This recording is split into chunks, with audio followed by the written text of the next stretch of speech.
computer. Okay. Okay.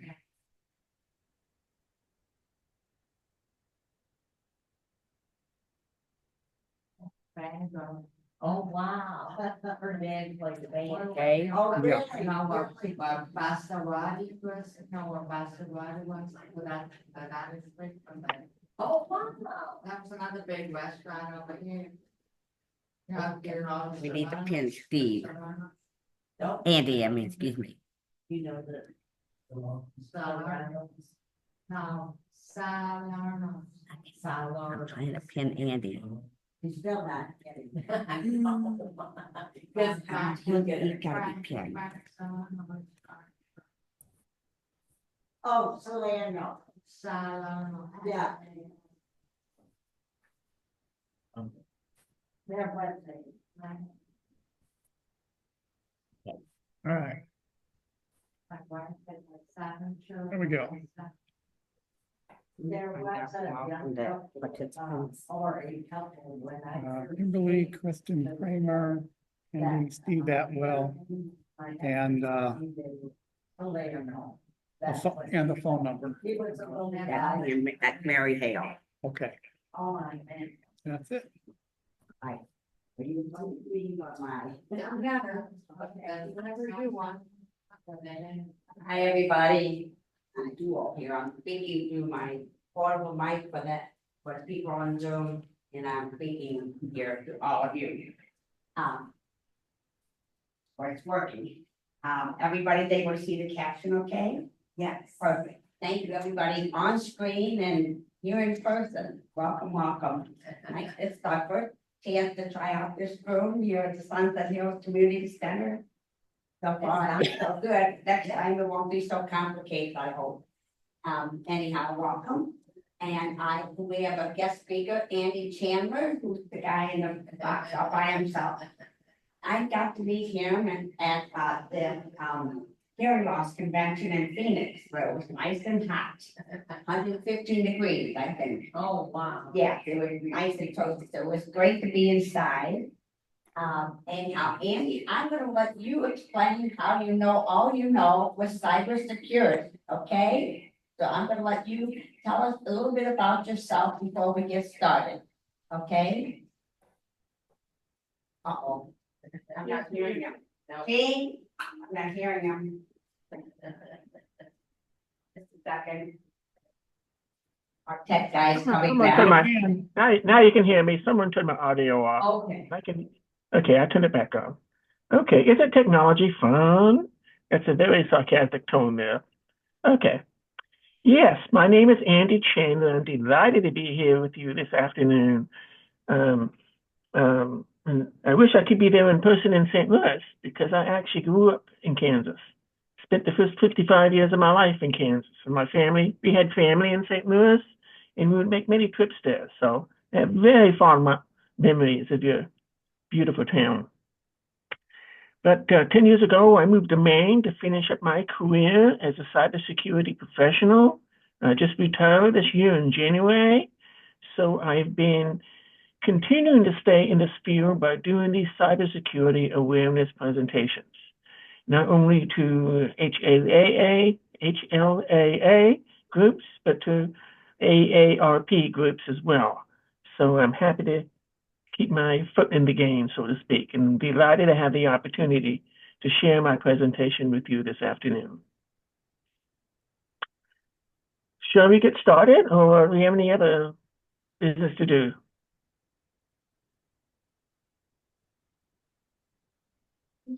Well, I think, yes, I think we're all set to go when you are, Andy. Okay, great. You can see my screen. You should see cyber fraud with a big scary owl. Can you see that? We can see the owl. Just because Great. you're paranoid doesn't Okay. mean you're paranoid enough. I gave a presentation at the HLA convention where I met Kathy and Jean, and this is a variation of that presentation with an update on, oops, hold on. There we go, artificial intelligence. That's the big hot thing these days, isn't it? So as we go through this presentation, you're going to see some examples of where AI has been used.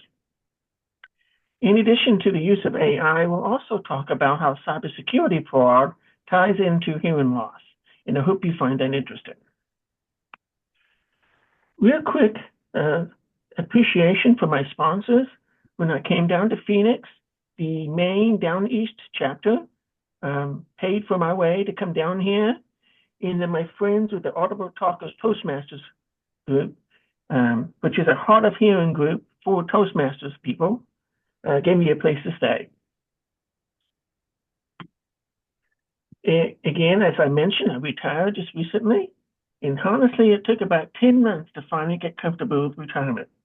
But people tell me that's very typical.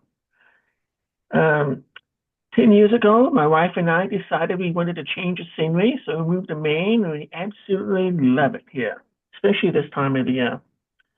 One of the things I love to do in Maine is e-bike along the Maine coast. And as you can see, there's a picture of me enjoying my rides. Maybe. Oops. You're supposed to see something else. Let me fix something here.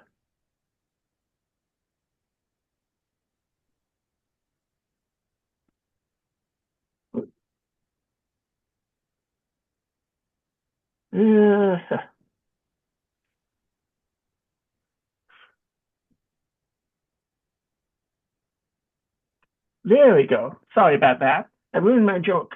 As you can see the text there, that's not a real picture of me. That's an AI-generated image of who I wish I was. And my wife kind of wishes I was that guy too. As I said, I'm going to be showing you some images and videos created by AI tools. And the real cool and exciting thing is that anyone can use those tools. You do not need to be tech savvy. They're not hard to use at all. But these tools in the wrong hands can make for very convincing scams. And that's what we have to watch out for. Oops, I tell you what, I'm heavy on the spacebar here.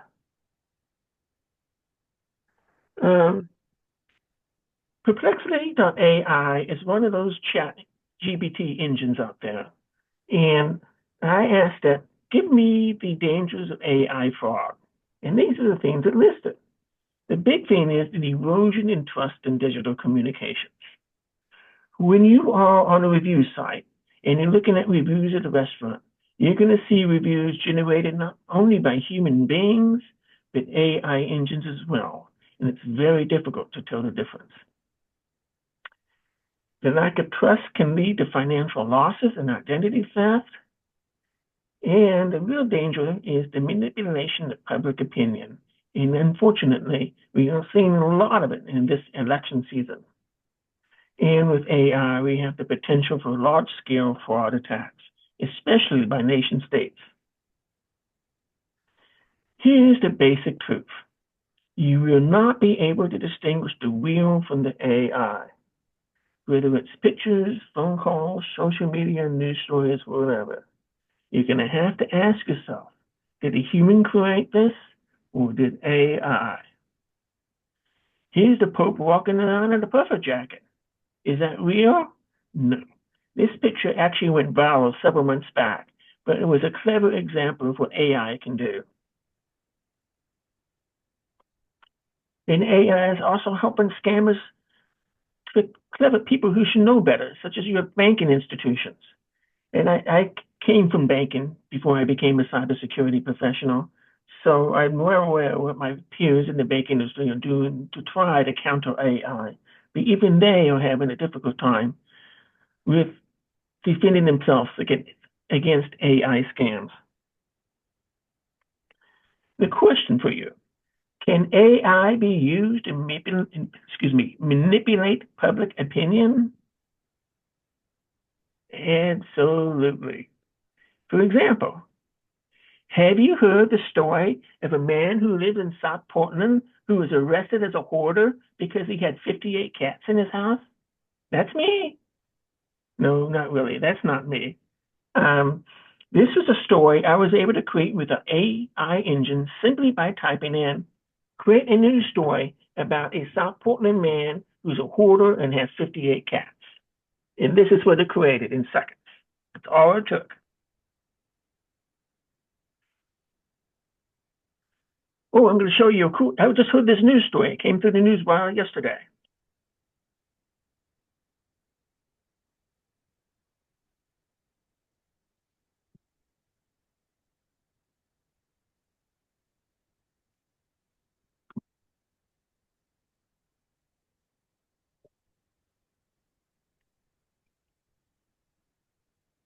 Now you got a bunch of a room full of women in there.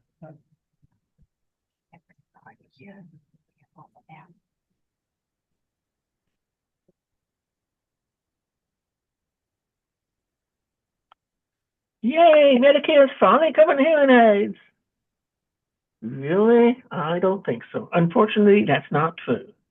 That was, again, an AI-generated video that I was able to go by simply go to this engine and say, create a video saying Medicare is finally covering hearing aids. And that's what it produced. Now, some of these videos are kind of cheesy, but if you know what you're doing with these tools, and honestly, I really don't, scammers can make some very convincing videos. And towards the end of the presentation, I'm going to show you another AI-generated video that you're going to help me make. Let's talk about voice cloning. Now these days, you're going to have to ask yourself, is the person you're talking to on the other end of the phone who they say they are? Unfortunately, AI can mimic any recorded voice. This actually can be used for good stuff. Randy Travis, the country western singer, lost his voice years ago due to a stroke. But recently, his record producer came to him and said, hey, we can use AI to create a new song using your voice. Would you be okay with that idea? Randy was all in for it, and so there's now a new song with Randy Travis's voice. Pretty cool, right? It can be also used for bad stuff. There is this AI scam that used a loved one's voice to call the family saying that their child has been held by criminals and that they needed to send funds right away.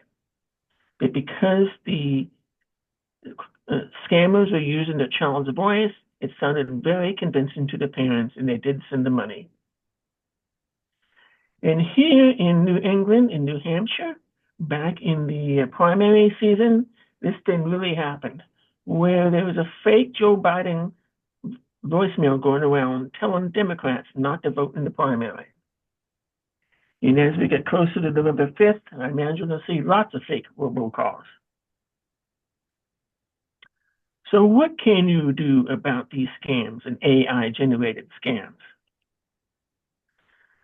It really comes back to not reacting to these scams, to these events, to these news. And the key thing is not to respond to unexpected messages, because these unexpected messages are designed to create an emotional reaction from you. I call it the hot thunder. Oh no, my grandchild's in jail. Oh yes, I won the lottery. Anything that gets your emotions entangled with your rational thinking. That's what the scammers are counting on. So when you feel you get a message and you're not sure about it and you feel your emotions taking over, it's really important to disengage and talk to someone you trust about what's at issue. You remember back in the day, we used to make a camp buddy or a swim buddy? Well, we need to do the same thing with cyber. We need to make a cyber buddy. Doesn't have to be anyone who's technical.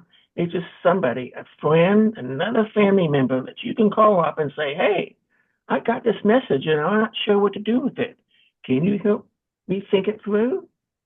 And you can be the cyber buddy for that person as well.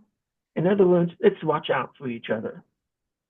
In addition, AARP has this fraud watch network hotline. It's made up of volunteers who have been trained to respond to people who call them for help with frauds, either frauds that are ongoing or frauds that have happened. I encourage you to write down that number, and you'll see it again at the end of the presentation. So what's the, okay, these scams have been going on forever. What's the impact of AI on these scams? The tricky part is that scammers can now use your information to con you, which makes it easier to create convincing scams. Always treat messages with the skeptical eye. And again, if a message causes an emotional reaction, beware. Verify that message from independent sources and call your cyber buddy if you need to. I have to ask you, did you really win the lottery? Is your grandchild really in jail? Do you really have a new romantic partner 30 years younger than you? Is the IRS really sending the police to the door? Does UPS really need instructions for delivering your package? And do you really need to tell someone that they sent the text to the wrong person? The answer is no, no, and no, and no again. And if you're ever asked to pay in gift cards, Bitcoin, or wire funds, that is a sure sign of a scam. Stop, stop, stop. Never buy gift cards for electrical bills or anything else. Just anytime somebody says you to buy gift cards to do something, let's just stop right there. That is a scam.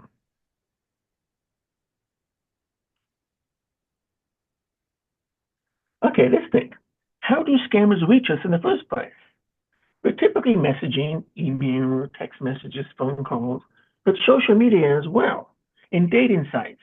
Those are all different places that scammers try to reach us. Oops, not backwards. Let me go back. Let's talk about messaging. Or did you really win the lottery? I'm sure we're all familiar with the Nigerian prince scam. It has to be at least 20 years old. We would get these weird emails, strange English, lots of misspellings, poor grammar, and so forth, asking for our help and getting millions of dollars out of the country. I don't think anybody follows those old-fashioned Nigerian scam emails anymore, so they had to up their game. And now they use AI to create a very legitimate-looking request, but because we're also familiar with the scam, it's an obvious scam. So here's one that's very clever.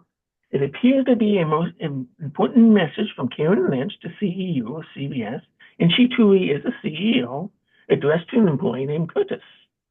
And it goes on to say that there's this new system in place. Curtis, we need you to undergo some training. Please click on this link to do so. And it ends with Karen's contact information. AI created this phishing email. As you can see, it's very convincing, and I would think that most CBS employees would actually fall for it. Problem is, the emails we get are often legitimate. You would get emails, we get our emails from our credit card companies and banks and so forth, and unfortunately they say, click here to get your statement. I wish they didn't. They train us to click, and sometimes by training us to click on their emails, they're also training us to click on phishing emails, but that's a battle we lost a long time ago. They send out these emails with opportunity to click to log on to the banking site. So how can you tell it's an actual legitimate email versus a phishing email? I can show you a trick. You may already know this, but just in case. By the way, this is an actual legitimate email that I received from my Chase credit card. What you can do is put your mouse cursor over the link, in this case, view statement. Don't click, just put your mouse cursor over it. And when you do that, a little pop-up window will come up and tell you where it's actually going. In this case, I can see it's going to chase.com. And everything to the right is that first /. And I can see, okay, chase.com. Therefore, I know it's legitimate, and therefore it's okay to click on the link. But if you're extra paranoid, like I am sometimes I don't click on the link. I just go to chase.com by myself and log in to see what's going on. Now, with phishing, some of our email filters that we are using, email systems, they're actually getting pretty good at blocking the phishing emails. I have Gmail, and for the most part, I don't get phishing emails much anymore. I can look behind the scenes and I can see they have blocked hundreds and thousands of phishing emails on their end before, so I don't even see them. But texting, on the other hand, smishing, we call it smishing, phishing via text, SMS, smishing. And it is quite vicious. And by the way, that graphic you're seeing is created by AI. AI still makes a lot of mistakes. And so you can kind of tell, yeah, that's an AI generated image. It's only a matter of time before they quit making mistakes. Here's the thing about smishing. If you receive a text that is from unknown contact, it's a surprise, something you were not expecting, and it's unexpected, it is a fish. And I'm going to show you some examples because I don't know about you folks, but I get tons of smishing alerts. This is a classic one where the IRS has sent you a notice that the police are going to come to a door and arrest you for not filing taxes or whatever, and keep them. So you need to call this phone number. Most of us probably wouldn't follow this particular fish, but there are some clever ones. Here's one that many of us growing up in a different time and generation might respond to. Hello, I found this number in my note, and I don't remember who you are. Have we met or talked before? Our inclination as polite people is to reply back, well, yeah, hello there, my name is Andy. Maybe we met someplace. That's exactly what the spammer is looking for. They want that response. And once you respond to them, they have you. And they'll try to build a relationship with you and figure out some way to steal your money. This one's even cleverer because it's actually using my name. Hello, hi there, how are you? Is this Andrew's phone number? Well, once again, I go by Andy, not Andrew. That's my official name. So I kind of tell just by that, this is a scam. But nonetheless, you might be inclined to think, this might be somebody that knows me. I'm going to respond. Again, do not respond. Now, some of the text we get probably may be legitimate, like this request to participate in a political poll. It might be legitimate, but believe me, I'm not going to bother clicking or responding to this text. Just don't want to get in that habit. And here's kind of a fun one. Again, these texts came to my phone. Here's somebody who said, I found your number in contacts. Have we met before? I'm Dora. Dora, that's a cute sounding name. I wonder if she's cute. Maybe I should respond. But no, I didn't respond. And then a couple of days later, she texted me again. Are you still busy? I hope you reply to me when we have time. And there's a cute little picture. Again, it's a fish, it's a smish, so I'm not going to respond. But you can see how they're persistent and clever. But what we're seeing a lot of these days is fishes or smishes based on employment. It's actually hard to find a job these days, especially in professional fields. And so what scammers are doing are using names of legitimate companies. Say, I'm so-and-so from ZipRecruiter, or I'm so-and-so from Impact Recruitment. Those are actually legitimate companies. In fact, I called them once and said, I found their phone number on their website, and I said, hey, I've got this text from Lydia from your organization. Do you have a Lydia that works for you? And of course, the answer was no. So you can see that if you were looking for a job, if you were desperate for a job, you might respond to these texts. How do you spot a smish? Is it expected? Do you know the sender? And did the texter identify themselves? The answer to no. Or they can eventually ask for money. Those are the signs that this is a smish. And do not respond to the text because that's what they want. Now let's talk about voice phishing, or as we call it, bishing. Malicious actors will usually try to call you, and they may impersonate a trusted source, such as the IRS or Social Security. And as you probably realize now, you cannot trust the caller ID. They can easily spoof the caller, the number they're calling from to be from your area, from your doctor's office, or what have you. And you might sign up for the Do Not Call registry, but scammers don't pay attention to that whatsoever. What's the best thing you can do about blocking these calls? Your smartphone has a feature called Silence Unknown Callers. If you turn that on in your phone, that means if you get a phone call from a number that is not in your contacts app, it doesn't even ring on your phone. It goes straight to voicemail. So if you have built up your contact set with the name numbers for your friends and your family and your doctors and other professionals, this is a great tool to turn on, because if you get a call from someone who's not in that contact list, it's most likely a spammer or a scammer, and you don't even want to talk to them. You don't even get a chance to get hooked in their call if you don't answer that call to begin with, and it goes straight to voicemail. In my experience has been they never leave a voicemail. Now, there's a problem with this. If you are expecting a call, an important call from someone whose number you do not know, you will need to turn that off. For example, we had some issues with a washing machine, and I knew a repair person was coming soon, but I had no idea what the phone number was. So we had to turn that feature off temporarily. And when I did, I began to see how many phone calls I was getting that I never noticed before. But as soon as that washerman did his job and left, I turned it back on. The other thing you really should do is set up alerts for all your financial accounts, so that anytime a transaction hits your bank account, your credit card, your retirement funds, you get a text, an email or a text on your phone that says, such and such transaction happened. And the beauty of that is you're notified right away if something suspicious is happening with your credit cards. I do not review my credit card statements at the end of the month because, first off, I don't remember what I've done on my credit card. And secondly, I've been paying attention the entire month to all my transactions, thanks to this alert. Here's an example of my credit card where I get these transaction alerts.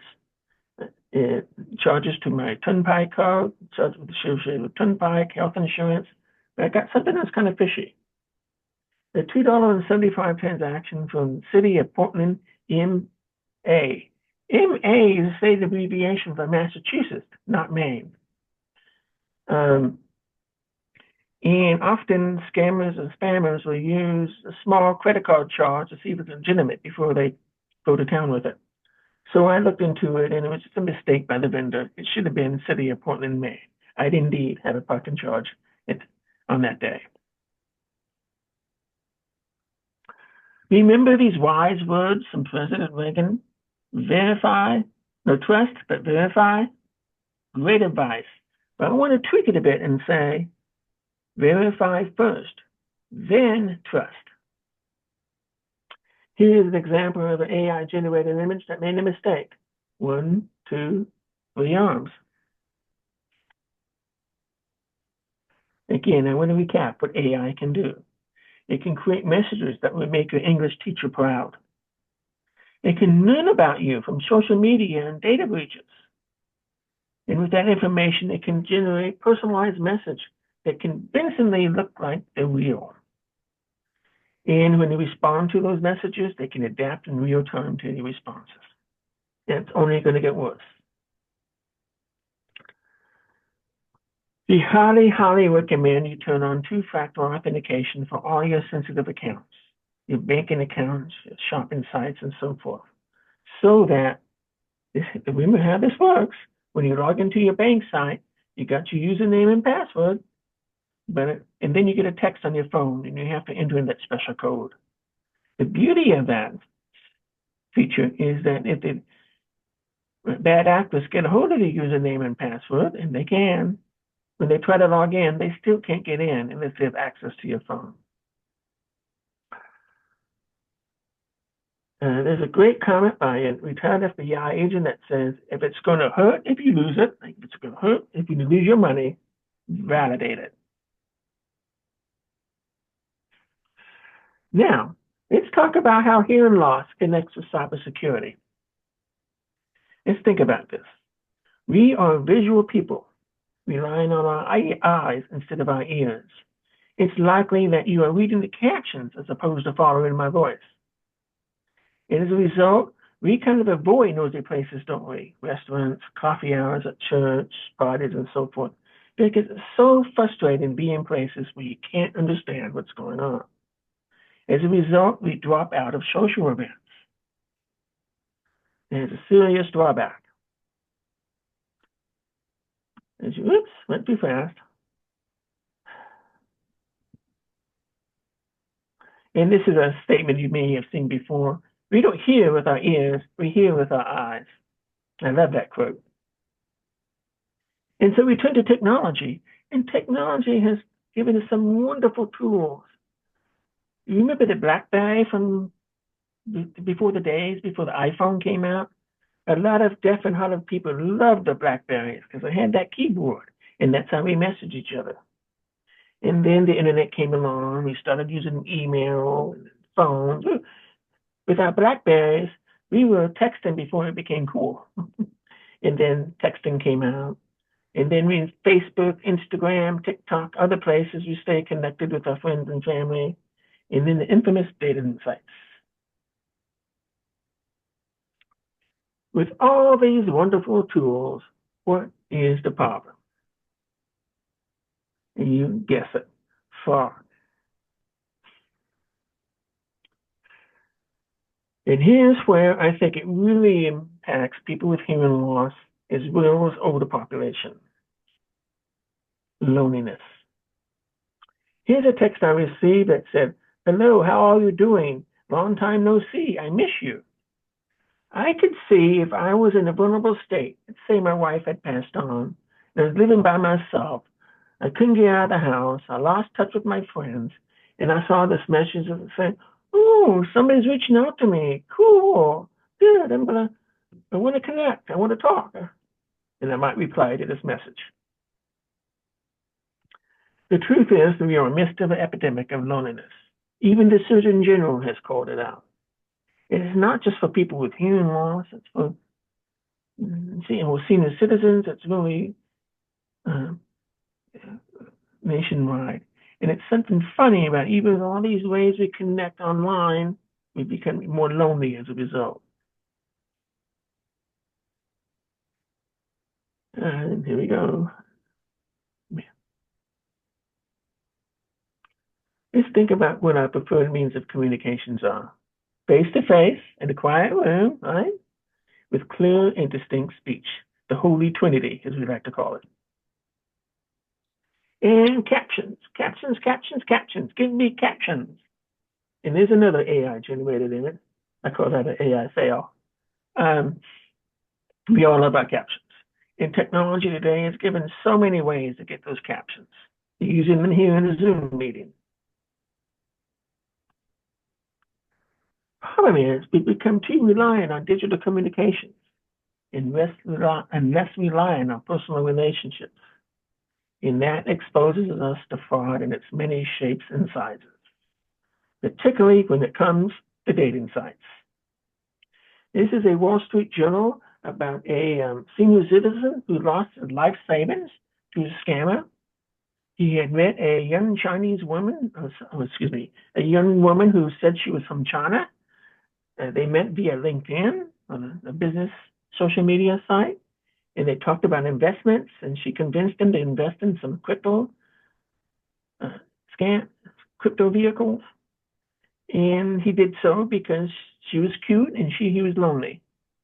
And it began a month-long nightmare that emptied his retirement fund and drove him to the brink of suicide. This is one of these millions of people who are fall victim of what we call a pig butchering scam. I hate that term, but what that means is scammers who become friends with you, they exchange messages, maybe pictures, and maybe even sexy pictures, and so they build this trusted spirit relationship. And then they start asking for money a little bit here and there. They fatten up the pig, so to speak. And then when it comes time, they grab as much money as they can and disappear. That's when that pig is slaughtered. The victim in that article lost his life savings of $715,000. These scammers pose as beautiful young women and men with lots of money. There's a show on PBS called Podok. It was from a few years ago. I don't know if any of you saw that TV show. My wife and I love that show. And one reason is because she thought Podok was kind of a hot guy, and I had the hot temper for Demosa. And believe me, if we had received the email from one of these people, we might have fallen victim. Just kidding, I think. Let's talk about the bad actors. Who are they? Are they some disgruntled teenager in their mother's basement? No. They are criminal organizations employing hundreds of people with specialties in technology, psychology, money laundering, so forth and so on, creating the scam, so forth, marketing, so forth and so on. So as individuals, we're going up against some very clever criminal organizations. And unfortunately, sadly, the frontline workers on these scam engines, oh, by the way, they're after a financial gain. That's what it's all about. Now, nation state attacks are a totally different thing, but these scammers are after our money. As I said, sometimes these frontline scammers, the one who talking to you on the phone, or are victims themselves. What happens is young people have in China and East Asia, they see these job offers promising great financial rewards and so forth. They travel to Malaysia and other countries thinking they landed a great job, and then they're kidnapped to work in these criminal dens. And they must conduct these scams under the threat of violence and punishment.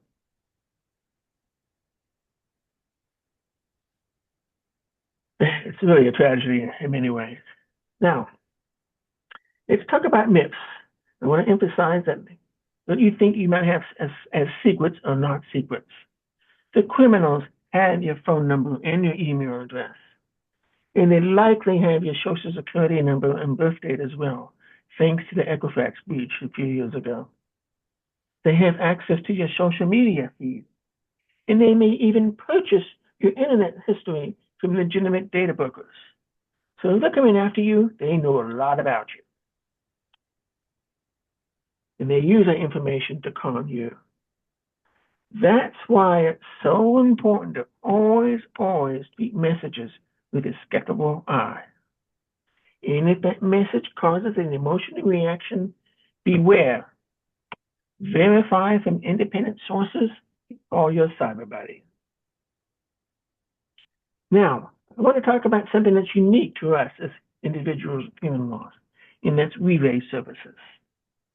If you use a CapTel phone, you are using a relay service.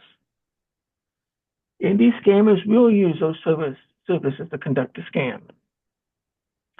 And you cannot trust calls just because they came through a relay service. Because by law, relay service operators cannot screen calls for validity. They may very well know that a scam is going on, but they can't tell you. And this happened to a deaf woman who lost $10,000 due to a scam typed on the CapTel phone. Again, the caption operators knew a scam was going on, but they couldn't say or couldn't do anything. And if there's a link to the news article about that, and if you watch that video, you'll see, well, why the victim would say, well, why can't they do something? Why can't they say something?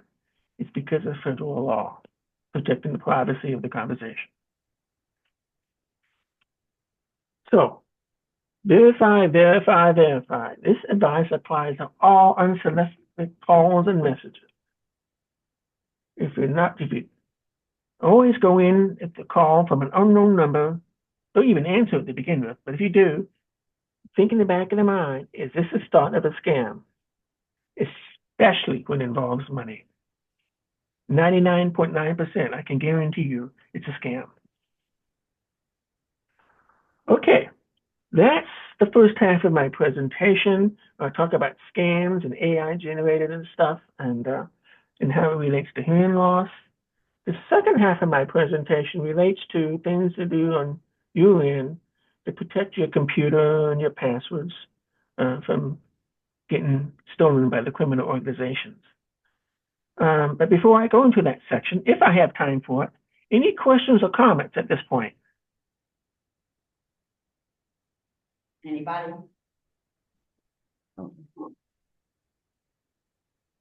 Information is very helpful. Thank you. Okay, we have Diane's gonna ask you a question. Yeah, I've experienced on my phone sometimes, thing called Meta METAAI. What is that?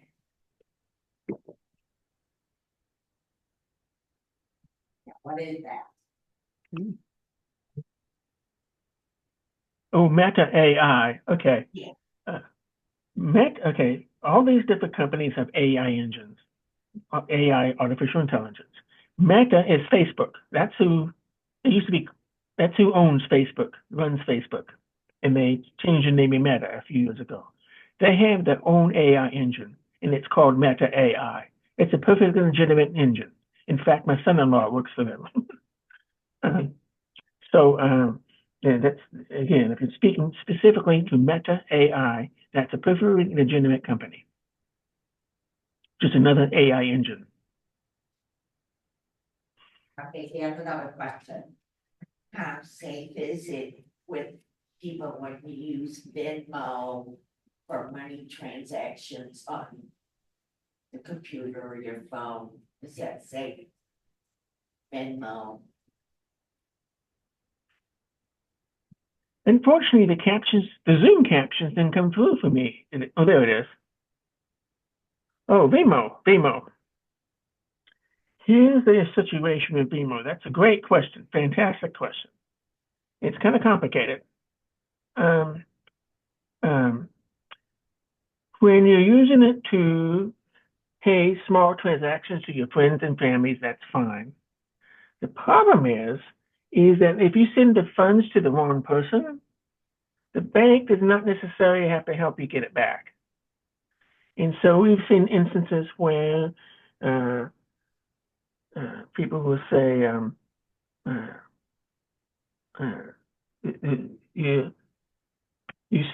they want to sell you something. This is what happens. I'm sorry. You would get a message that says you get $1,000 out of a sudden in your account, and somebody messages you and says, "Oh, I sent that money to the wrong person. Can you send it back to me?" And so they turn around and send $1,000 to the other party. Well, they lost $1,000 because that first $1,000 was not legitimate. So again, if you send money to the wrong party or scam party, the banks will not help you get it back.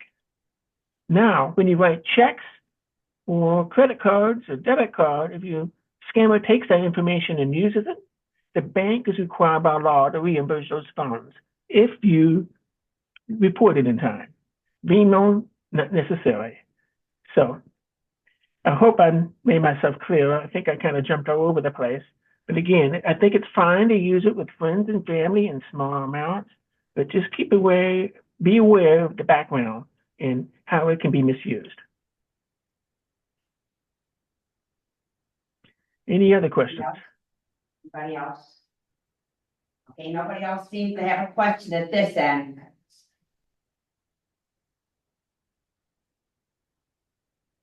Waiting for the captions. They show up. All right. We can stop at this point, or would you like for me to go on? Continue, or what time is it? It's quarter to 2. How much longer is the next part of it? It's about 10 minutes. Oh, that's fine. Go ahead then. Okay, very good. Now, we've talked about scams and AI, and that's kind of fun, sexy stuff. It's kind of interesting, unless you're a victim. But there's some things you need to do in the background that protect yourself. And I call it the boring stuff, the eating vegetables part. Let's talk about that. First is what we call system updates, or what we in the computer professional call patching. It is absolutely critical. When you use your phone or your computer, you get a message that says, "Time for a system update tonight." It's very important to apply those system updates because that's the best way to keep your devices secure from being hacked. Here's the thing. If you get an email, a phishing email, and you click on the link, and as soon as you get to that website, you say, "Oh, this is a bad website. I should not have visited this website to begin with." And you quickly close it. If you are up to date with all your system updates on your computer, you should be fine. But if you are behind on system updates, you may have given that bad site just enough window to download malicious content to your computer to take it over. So that's why it's so important to keep your systems up to date. How do you do that? Make sure your automatic updates are turned on and use them. And if you're a security geek like me, I like to check for updates as a habit. Problem is there are fishy fakes out there, which you will see in the next screen. And if you get a system update and you're not sure if it's legitimate or if fishy, check with your cyber buddy. And here's a classic one that many people have fallen victim to, unfortunately. Oops, once again, yeah, you're walking along, all of a sudden this screen pops up saying, call Microsoft, your system has been compromised. And you need to call that phone number, you need to call that number. They say, oh, that number will say, well, I need access to your computer. They connect to your computer, they take it over, they install malicious content, all kinds of bad things happen. This is not a legitimate system update request. And if you get something like this, just close the window, you're fine. Just seeing the message doesn't harm you. But if you actually click on a link or call that phone number, then you're in trouble. So just close that window and go on with your merry way. Now let's talk about everybody's favorite topic, passwords. Don't we all love those passwords we have to keep track of? Here are some quick password tips. Make them unique. And I have to tell you, it really should be 14 characters or more. I'm sorry to tell you that. You don't need to use special symbols, dollar signs, all that kind of stuff. Just make them long. And you're welcome to use passphrases that are known only to you. You use an example here at the HLAA Convention, Arizona Hearts LAA 2024. And as I said before, it's absolutely critical to turn on the two-factor authentication so that if the criminals get a hold of the username and password, they still can't get in. And here we talk about two-factor authentication. It's often via text on your phone or sometimes a thumbprint or Face ID on your smartphone or laptop. Remember, if a criminal gets a hold of your password, they still can't get in without that second-factor authentication. Here's what happens when a data breach occurs. When the criminals manage to crack one website and get the usernames and passwords for that website, they got tools that will automatically try to log in across 1,000 websites with the username and password that they found. So that's why it's so important to use unique passwords for your website. So if website one got hacked, they can't use that same username and password to log into a second website. And these tools make it happen in seconds. Okay, hopefully I've convinced you to use long passwords and make them unique. How do you keep track of them all? Well, you can use something called a password manager. And if you are savvy enough to install and use a password manager, great. That's the way to go. However, that's a step too far for a lot of people, and I don't blame them because they're all kind of tricky to use. You may have noticed that your browser that you're using, Safari, Chrome, Edge, it gives you the option to store passwords within the browser. Most security professionals say that's a bad idea for a number of reasons. But security professionals live in an ivory tower. And so I think for end users, as long as you keep your systems up to date with security patches, keeping your passwords on your via browsers are perfectly fine. Just keep in mind that if someone has access to your computer, they also have access to your passwords. And that means you're kind of stuck within that using that browser. So if you ever want to switch, it's complicated to do so. Speaking of passwords managers, Apple just released the Apple Passwords app.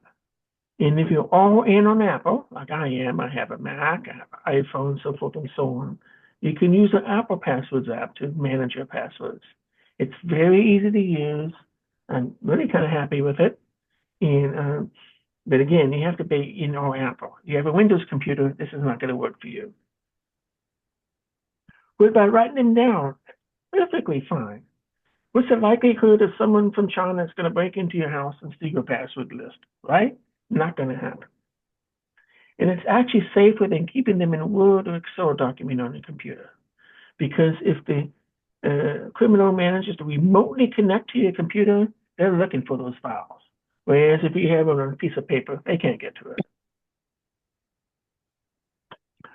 You're starting to see the use of passkeys, and they are indeed the future.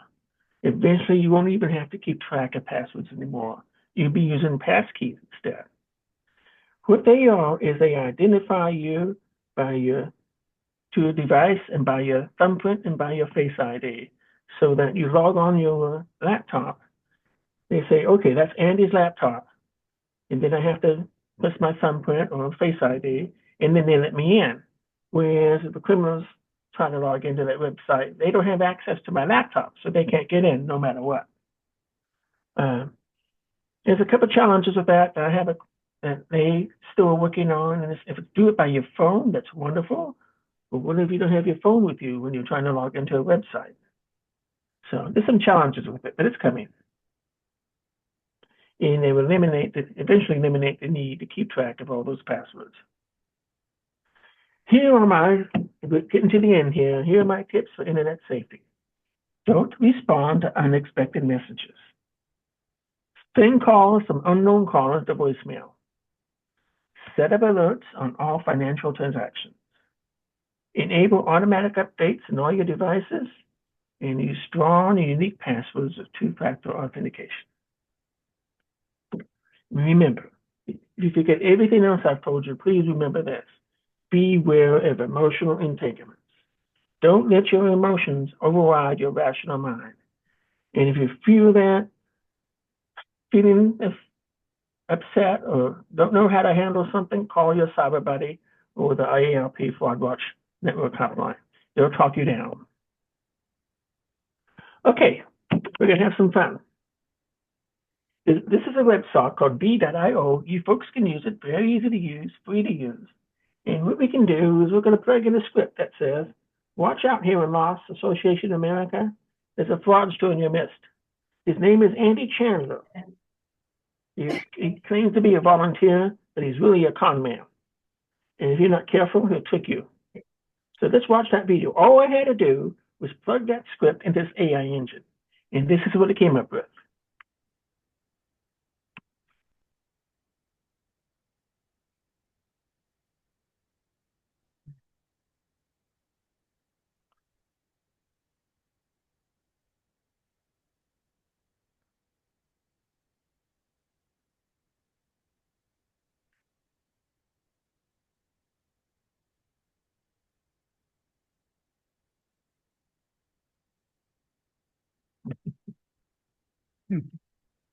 Pretty cheesy, right? But it's fun. But obviously, in the hands of someone who knows what they're doing, it could be a very convincing video. Anyway, I'm at the end of my presentation. I encourage you to take a picture of that screen so you have access to these resources. And I'm happy to take any questions or hear about your experiences or hear your comments.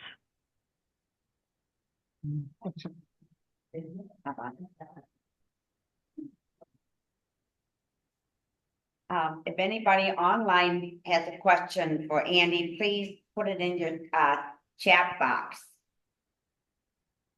Anybody here in person have any questions? Any questions here? No hands up at this end. Wait, we got one guy here. Here. Oh, I saw in there you had mentioned a cyber buddy. So explain that to the people here, a cyber buddy. That's a question I get a lot, and that's a great question. So I need to clarify it a bit more. When you were young, you may have gone to camp. And when you're in camp, you were supposed to have a swim buddy that looked out for you. Someone who, as a pair, you are stronger. You look out for each other. That's the idea of a cyber buddy. Again, it doesn't have to be anyone who's technically expert, but just somebody that you can call, a friend, for example, and say, hey, I got this email It looks like my granddaughter's in jail. Can you help me? I said, oh, I got this phone call. I don't know what to do with it. Can you talk with me and help me look through it and see if this is legitimate or if it's a scam? Just somebody to help you talk you down when you're in that heightened emotional state. Is that helpful? Yes, it is. Thank you. Any other chat box? Any other things in the chat box? People were- Anybody online have any questions? Oh, that. Okay. Okay, do we have any? Very informative. Okay, very informative. Getting some good responses here. Sorry, you're getting good responses here, Andy. We're all very impressed with everything you've said. Thank you so much for all you've done, okay? There's a lot of work on your part, I know. So thank you so much, and if anybody has questions that they send to me later, I'll make sure you get it, okay? Do you have an email address that you would prefer we use? Yes, it's in the, you can share my email address. Yeah, I put it in the chat window. Okay. I should have put it on that slide. I thought about that. You got it in the chat window. Yeah. Okay. Okay. All Sounds right. good. All right, thanks so much. Really appreciate everything. And I hope I see you. I hope I see you in Indianapolis in June of next year at the National Convention. Okay. All right, take care. All All right. right. Bye Thanks bye. for joining us, Andy. Thank you. We have a great day. Bye bye. Mhm. Now we can close the meeting. I'm sort of. Okay. I'm trying to close it. Okay. We have to- I did something else.